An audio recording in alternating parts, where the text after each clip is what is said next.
following video may be triggering for some viewers. It is intended for mature audiences and deals with topics of anxiety and depression.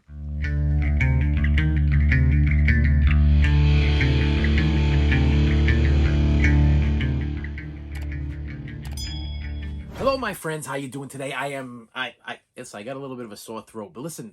That's not going to stop me from what we're going to talk about today. And I got some movies that I want to talk about. Now, if you've been watching my channel, you will understand and know that I may have a few problems in my life. Yeah, I suffer from major anxiety. I had major anxiety issues. I'd say about 16, 15, maybe 15 years ago, I had a little bit of a breakdown of some sort.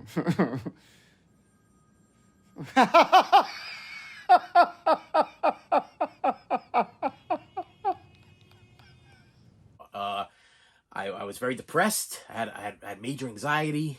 It was more anxiety than depression. I had a job that I could not stand. I was having some family issues. Things were going on in my life, and it just wasn't working out. And I went to go see my doctor, and I told my doctor, "Listen, I'm having some issues. I'm having some issues, and I'm feeling really down, and I'm feeling kind of out of it. And for some reason, I'm having these like weird attacks where I feel like I'm having a heart attack over and over and over again. I keep ending up in the emergency room." So the doctor at the time, he gives me this medication. It's called Wellbutrin. I'll never forget it because he put me on the Wellbutrin, and the Wellbutrin was messing me up. It was messing me up really, really bad. And I gave the guy a call, and well, actually the wife gave the guy a call and said, "Listen, my husband's really messed up really bad. We something's going on with the medication." He's like, "Stop taking the medication. Stop taking it. Don't take any more. Cold turkey, stop taking the medication." Now, if anybody knows anything about medication and certain medication for depression or anxiety, whatever situation, if somebody just takes you off medication cold turkey, you might have some side effects. You might have some things that happen. It could kill you. It could very well kill you to come off of depression medication cold turkey, okay? Because your body starts to adjust to a certain medication, and you start to have this thing going on. And when they tell you to cut off cold turkey, you actually have your body shuts down. You get the shakes. You got to go to the bathroom. I mean, total body out of control. Okay, it's a piece. It was a nightmare. Okay, and the worst part of it was I didn't have much support. I remember going to go visit my mother, and I'm like, I was having like a breakdown. I was coming off the medication. I was going to see counseling, and I was a mess. I was totally miserable. I was miserable at my job, and I was done, my friends. I was totally done, and I didn't know where to turn. I had nowhere to turn. And so I go to visit, and what I got from the visit was, man up, you got a family to take care of, you got a house to take care of, get back to work and just man up. Well, the bottom line, I couldn't man up. I couldn't man up because I was being beat down by some drug. I had a drug in my system that was killing me. And I cut off the drugs. I ended up laying on the ground for about a week and a half or so, shaking like a leaf. I was losing bodily functions, okay? My kids were young, and they had to cover me up, and I'm laying there, and it was a terrible experience, and the support level was very, very limited. My wife was on board, my kids were on board, but I was a mess. And it came from cutting me off of this medication. They cut me off this medication, told me to stop taking it cold turkey, and I didn't know that I was going through drug withdrawals from the medication.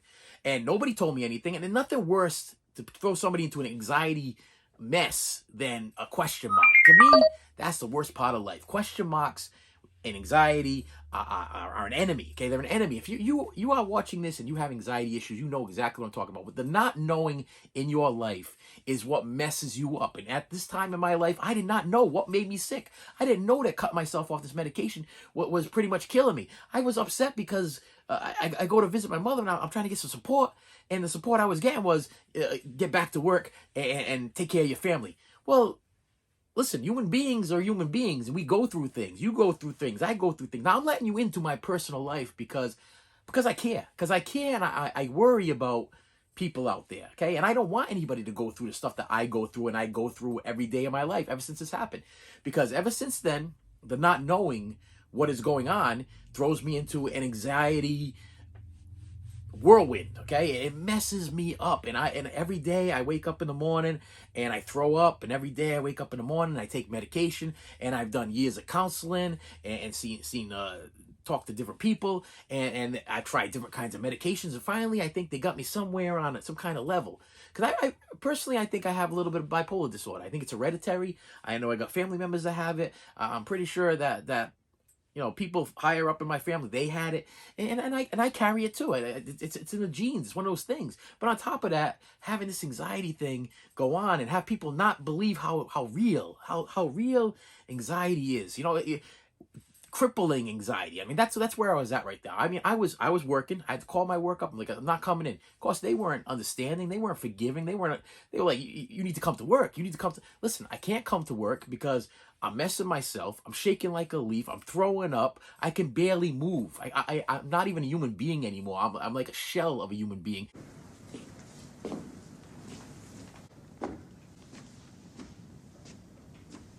But yet you still want me to function like a human being and go to work and take care of my family and pay for my house. But when the rubber hits the road, okay, and you finally find out what you mean to people, okay, that you find out how you treated at work, you find out how you treated with your family, you really find out things, and it hurts. It hurts. And what happened was I tried to figure out how to fix it on my own, okay. The shrinks weren't working. The medication wasn't working. It took me a week and a half or so for, I guess, the stuff to get out of my system as I was shaking like a leaf, and just being slammed left and right by family and by coworkers and by it was a mess. Okay. And what I have here today, this is something a little special. This is a movie is memories moment of movies that kind of got me out of a funk. These are movies I watch when I am having anxiety, when I am having straight up anxiety attacks and I'm taking the medication and I want to just sit back and relax and forget about life. This is what movies are all about. This is where the physical media comes in, because when the physical media disappears, I don't know what I'm going to do. It's like streaming all well and good. You can find certain things, but there's certain movies that you just can't find. There's certain things when I need them, they need to be there. They're just as important as like a left arm or a right arm. I need these movies in my life in order to function. I am dependent on these movies. Okay, opposed to the drug, I am dependent on these movies, and these are movies that just helped me through difficult times throughout my life, that make the anxiety go away. They make me think of happier times. They make me think of different times. They just do something to me chemically and mentally. And I want to share some with you, because maybe you're the same person. Maybe you're in search of something other than medication to make you feel at ease in your life. Maybe there's something going on with you and you can't seem to figure it out. And you're like, what do I need to do to escape? You know what I mean? Because the day could be rough, man. You might be watching the news. You might be listening to your coworker complaining about something that's going on. You might have something going. Your kids might be having problems. But you need to find that hour and a half or 2 hours with a movie to escape and find that just you time. And these are movies that my family will find me, a grown man. And it may not even be like adult type movies. These might even be like kid type movies. But they'll find me watching these movies at random times because they help me to escape. And I'm going to tell you about these anxiety, what should I call these? Anxiety aids. These are aids to my anxiety. Okay, I suffer from anxiety. I will probably always suffer from anxiety. It's never gonna go away. I try every day. It's a battle in my head. It's a battle in my heart. It's a battle in my soul. It's just a battle. And these movies help me along. So I'm gonna go and I'm gonna go randomly, and hopefully I'll be able to explain the reason why. First movie is, okay, I'm gonna dig because I need to get really deep into this so you can understand. First movie is My Bodyguard. Okay, so you're probably asking, why would My Bodyguard be one of those movies that makes you feel, makes the anxiety go away? Well, first thing, the focus. I have major focus on this movie, and this also brings me back to like times when I was younger.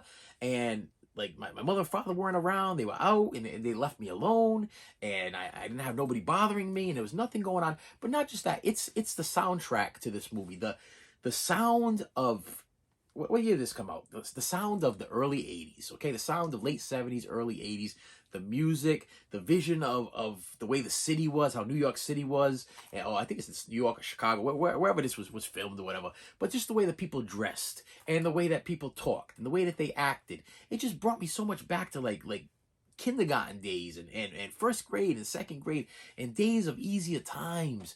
And the soundtrack to this thing, just the opening scene with the opening scene has the kid riding a bike, and he's riding a bike, and it's like a melodic ease. As soon as I put this movie in, for some reason the problems go away. The problems just go away. Now this is not a list of movies that might work with everybody, but this is something that just works with me. And maybe you can relate to the way that this feels, but it's the feel of the movie. It's the feel of the soundtrack. It's the feel of the way that people are dressed. You know, the from the jeans to the shirts to the tank tops it's just a feel, and it brings me back to a time when it was just so much more ease. It was just so much more ease. I don't know. It's a strange thing, and it's funny because it's called My Bodyguard. It's a movie about a bully. It's bullying this kid, and the bodyguard steps in. He hires a bodyguard, and the bodyguard steps in, and he takes care of the bully. But then the bully hires a bigger bodyguard, and then there's a big problem that happens because the bigger bodyguard ends up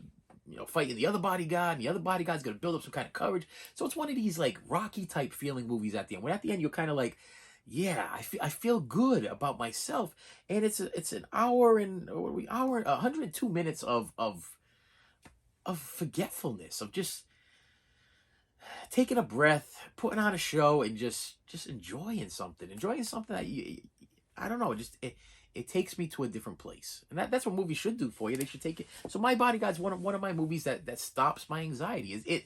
It frees me from what I'm going through at a present state. Now here's another one for you, and this one's probably going to be a little strange and shocking, but my kids might find me at 1 o'clock in the morning watching this. Strange.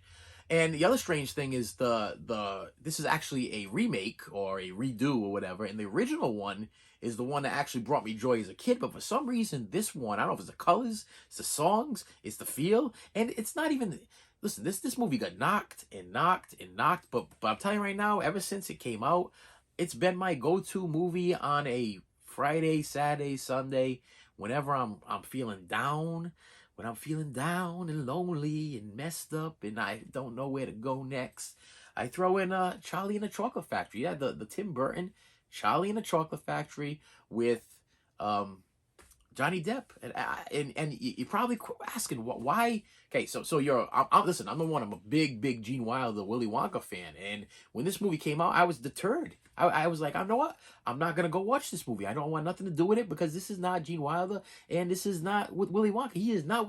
Johnny Depp is not Willy Wonka. But for some reason, when I am feeling totally bummed out, I don't know if it's the colors, I don't know if it's the fantasy of it all. I mean, the original Willy Wonka, I think because it's older and more of a dated type thing, and I think another reason is I think because I've watched it so many times in my life. And the other thing was when I was a kid, it was the main movie that when VHS players first came out, and my father wanted to go rent a VHS player. This was back in the day when you couldn't buy a VHS player. You had to rent one from like a Stop and Shop, or you rented one from like a rent-a-center, and then you took it home and you could borrow it for the weekend, and you got to pick out a few movies that they had at the place.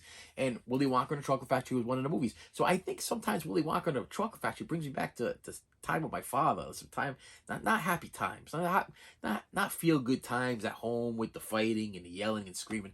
So when this thing came out and I took my kids to go see it, I think that's what recreated the whole thing. This recreated a whole special memory with my own kids. And for some reason, when I put this thing in, for the what's the time limit on this one? I'm at 115 minutes. My problems are gone. I don't know why. I have no idea because this is so ridiculous.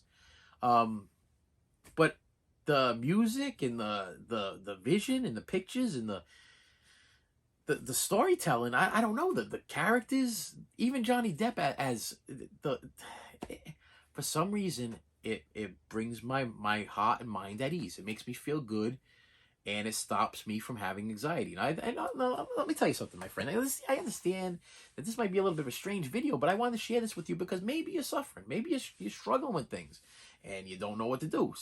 So maybe you need to pick up a movie and check out a movie. Next movie, Labyrinth. Labyrinth with David Bowie and Jennifer Connelly. I have fond memories of it as a child. I went to go see this in a movie theater that is no longer in existence. And it was like one of the few movie theaters that I would actually go to with my parents, you know. And we were out one day. I remember we went out to eat, and we went to go see this movie. And it was like right before the movie closed, and it was like one of these moments that it made me feel good. You know what I mean? It was us three, and we went to go see the movie together. And it was a day of no arguments. You know, my parents would argue constantly, all the time. My whole life was an argument after argument after argument. But I remember very, very clearly that we went out to eat this day, and then we went right over to the mall to go see this movie at the movie theater. And it was probably one of the few days I could remember in my life where there was lack of argument. And for some reason, that makes me feel very peaceful. It makes me feel that, you know, I incorporate this movie with peace. And if you've never seen Labyrinth before, it's about this little girl that wishes her little brother away because she doesn't want to babysit anymore. And she ends up getting trapped in a labyrinth because she realizes that she's got to get her brother back. And David Bowie plays the Goblin King. He wants her to be his princess, and he wants her to give up the baby so the baby can become a goblin and be part of his clan or whatever. And she's battling the Goblin King. But it's a beautiful Jim Henson puppet movie, which is another thing. I'm a big puppet fan. I collect puppets. I play with puppets. I do puppets in my job. I'm about the puppets. So maybe that's a little bit of a feel about it. The whole Muppet puppet thing going on, but there's a lot going on in this movie, and I will put this in and there's a song at the end when David Bowie is dancing with Jennifer Connelly. I think it's as the world goes by. Is it as the world? My daughter's gonna kill me. As the world goes on, or as the world turns by. As the world falls down. It's terrible. I'm drawing a blank right now, but that's the song that my daughter wants me to dance with her at her wedding. When she finally gets married, she's like, "I want you to dance with me, Dad," to that song. And it's just, this movie became very special to me, and for some reason it sets my mind and my body at ease. It makes me feel good. So I mean, a night when I'm struggling, I throw in Labyrinth. Yeah. I mean, I don't know. It's a weird thing, but it's a thing. Next one, Firstborn. Okay. Once again, you're probably gonna be like, now this one is like an intense, weird thriller type thing, and it's about this kid that his parents get divorced. Two kids, parents get divorced. The mother starts dating Peter Weller, a RoboCop, and he's a cocaine dealer. Okay, he's a cocaine dealer, but she's having so many issues or whatever that she ends up with this guy, and then the kids are battling for the love of their mother and everything like that. And I'm going to tell you why I feel like this one is one that, number one, it's another one of those that has the sound and sight of peace, of an era that is no longer here. I mean, I'm sorry, but nowadays, the days that we got going on right now with the TV, the movies, the things my kids watch, the things that these little kids watch, the things that they're watching on YouTube, the Huggy Wuggies and Chiggy Wiggies and all these weirdos and everything. It's a tough time, you know what I mean? So when you see something that brings you back to a peaceful state of mind, that's what this does. For some reason, it brings me back to a peaceful. Now I understand this is a movie. There's some violence in it. Okay, the father, stepfather, the guy that she's with or whatever. He's a drug dealer, right? And he's manipulating the family and trying to get into the family. But for some reason, this movie has been part of my life throughout my life. I mean, what year we got this one? I've been doing good with the 1984. So 1984, 84, 82. My brother, he was born 82, 83, 84. I mean, I'm terrible in math. I must have been around about 10 years old. About 10 years old maybe when this movie came out. And for some reason, this was on like one of those Cinemax or HBOs or whatever. And I just found myself always going to it. And it's strange because it's not a kid's. Well, it's PG-13. I probably shouldn't have been watching it at that time. But I remember watching it over and over. And like, once again, I was a latchkey kid. I was home alone most of the time, and I was in front of the TV. And this just brings me back of sitting in front of that box TV on the floor, you know, and just enjoying things. You know what I mean? Enjoying things. I mean, you're sitting there with your box TV. You got your Nestle's strawberry quick, you know, that you just made up with the straw, and it's got the extra strawberry quick on the bottom, and you're drinking it and you're watching the show. You might be eating an apple or a pear or some kind of fruit. Nowadays I never have any fruit. I can't afford fruit. Back in the day, for some reason, we had fruit. It was a thing. I guess it was because it was grown from the trees locally in the area, and for some reason we had fruit. But I never have any fruit anymore now because I can't afford the fruit. But besides that, it was like I was sitting there and I'm eating my fruit, and I'm drinking my Nestle's quick, and I just remember watching this movie over and over and over again. And when I put it on now, it brings me back to the time of that little boy, 10, 11 years old, whatever, 6 or 12 maybe, I don't know, sitting in front of the TV and just not hearing nothing. Like there was no screaming in the background. There was no yelling in the background. There was no, I mean, I was so focused on this family and their problems. And maybe it was because I could relate to their problem. You know, I'm watching their problems, and I'm like, I'm glad that these problems are more than my problems. You know, I'm feeling good that these problems are not mine and they're theirs. But I can relate to the feeling of the kids, of the anger and the frustration and everything. But for an hour and change or whatever, I feel good. And Firstborn is one of them. It's one of them movies that makes me feel good. Now I got 3 more. I got 3 more, and I hope I'm not boring you by this time, but I'm gonna keep going. I'm gonna keep going because that's just the way it is. Now here's another one. Better Off Dead. Now you might think that this is a little crazy because you're talking about depression, you're talking about anxiety, you're talking about all kinds of situations, and then you pull out a Better Off Dead. Now, what is wrong with you? What are you thinking? Because this is a movie about a kid that spends the most of the movie, he's in love with this girl, and all of a sudden, for the whole movie, he's just trying to commit suicide, you know, and he's following it up in all kinds of funny different ways. And I think that's what made the love for this movie. That and the fact that I had a small little crush on the girl in the movie, and whatever. And I almost could relate to being that guy, the guy that was trying to get the girl, or had the girl, lost the girl, and trying to get the girl back. And then you realize that sometimes the right one that you want is like right there with you, right there on the side of you, and you didn't even see it because you were so blinded by materialistic weird things going on in your life. And that's kind of what this movie's about. You know, it's all about that. And at the end, whoa, thought I spilled something. And then at the end, it just comes to a good ending. And I put this in just to forget about everything. I will put this in, and I am so happy.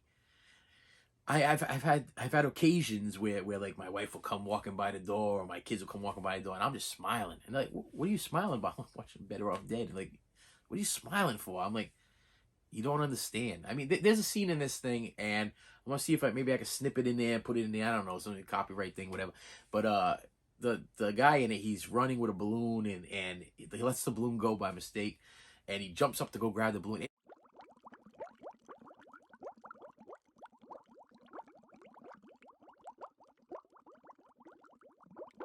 And it's like, it was that simple little thing that brought me joy. These little, it was like little things in this movie. Not only the fact that I've watched it so many times I can quote it, but it's just so, it's a classic comedy that just makes you forget, and it makes you realize that, you know what? So there's more to life. There's more to life out there, and whatever you're thinking right now, you might want to think otherwise, because there's something better is bound to come along. Bottom line, that's it. That's it. You know, you look at this movie like, okay, it's a comedy, and it probably wouldn't float nowadays, but it should float nowadays. It should be something that people can get their hands on, and something that people have seen and people should hear about, because it turns a would-be terrible situation into something that you need to understand can be tolerable. You can tolerate a lot in your life. And this guy in this movie, he tolerates a lot in his life. And at the end, he makes out. He overcomes his depression. He overcomes his sadness. And he gets something better than he started with. That's what this movie's all about. And it's a beautiful dance number. Okay, that's what I'm gonna compare. It's like a waltz. This is a beautiful waltz of comedy. And I am absolutely in love with this movie. This is one of those movies that I just absolutely love, and I appreciate. The people that put that movie together. They have no idea what they've done in my life throughout these years. Um, and I'm gonna hit you with one more, and this is another one, and this is kind of a sad little tale, but a good one in a way. Um, Real Genius, and Real Genius, to be honest with you, is a movie that I went to go see with probably one of my most favorite people in the whole world, and that was my grandmother. Okay, and I gotta tell you that there's movies in my life that bring me back to a certain time and a certain place and a certain date, and whenever I don't know about you, but whenever you get sad, sometimes I get sad at night. Sometimes I get sad at night, and I think about getting older. I think about dying. I think about a lot of things, and it brings on the anxiety, really, really bad. It brings on the anxiety because you can't help what's gonna happen in your life. You can't help it. You can't change what's gonna happen. But what you could do is you could try to figure out how to tolerate it, how to make it better. And when it comes to this movie, I went to go see this movie with my grandmother in the movie theater, just me and her. I have no idea how we ended up together, just me and her, because usually when we went to go to the movie theater, it was me, her, and my uncle. But in this occasion, it was me and her. I went to go see this movie, and she was like one of my favorite people in the world. And without a doubt, whenever I am extremely down at night, when I'm laying at night in bed and I can't put a movie on because I got to go to work the next day and I don't have time to put a movie on, I think back of the time spent with her and this special day. I mean, this was I remember where we went. I remember what we did. I remember how and it was a fun day. And the movie itself is great. I mean, it's a great comedy. One of the earlier Val Kilmer movies when he's this genius guy. This other genius kid comes to school. He's really young, and he can't really cut it. He can't cut it in school. He's struggling. He's a genius, but he's struggling because he's trying to match up to these other geniuses, and he's got people that are just staring in his way. People that are just constantly knocking him down, knocking him down, knocking him down. But at the end, he gets up, he prevails, and he ends up winning. And this is what this movie was. And whenever I see it, that's what it does. It brings me back to that strange yellow greenish furniture, in my grandmother's house, and the weird plaid checkered brown couches, and the little black and white TVs, and it's like time never changed. Time never changed when I went to go see this. And this movie came out in, what's the year for this one? Figures I'm not gonna get a day on this one. All right, I've been doing good so far. Don't let me down. Wow, first one. Figures would be the first one. This is gonna be the last one, and this is gonna be the first one to let me down on a date. Yeah, I have no idea. But whatever the date might be, when I went to go see this, it just made my troubles go away. And to this day, I put it on, and it makes my troubles continuously go away. And with that said, my friends, I put out these videos a lot. Monday, Wednesday, Friday, I try to put them out even more than that if I can. But I would like you to really do me a favor. If you like what you saw, please hit the like button. If you could do me a favor and just hit the subscribe button, that would make me even happier, because I want to reach people. I want you to understand me. I want to open a forum. And this is the question. This is a question for you. What movies make you stop being anxious? What movies make you stop having anxiety? What movies make you forget things in life that are just going wrong? What can you put on? What can you throw in your Blu-ray player or your 4K player or your DVD player and make your problems go away? Anything and everything that's happening to you, what does it for you? What is the movie? Because I'll tell you, if I didn't just feed you a couple of them that you might want to try out, maybe you can give me a couple more to make me want to try some more out. Because, like I said, I love my movies, and life's difficult. Life's difficult, and anxiety is terrible. It's a terrible, terrible thing to deal with every day. It's a terrible thing to wake up to. It's a terrible thing to go to bed to at night. And I don't wish it on anybody. I don't wish it on my worst enemy, and I don't wish it on anybody. And if you could do me a favor, please hit the like button and please hit the subscribe button, and I will definitely be seeing you later.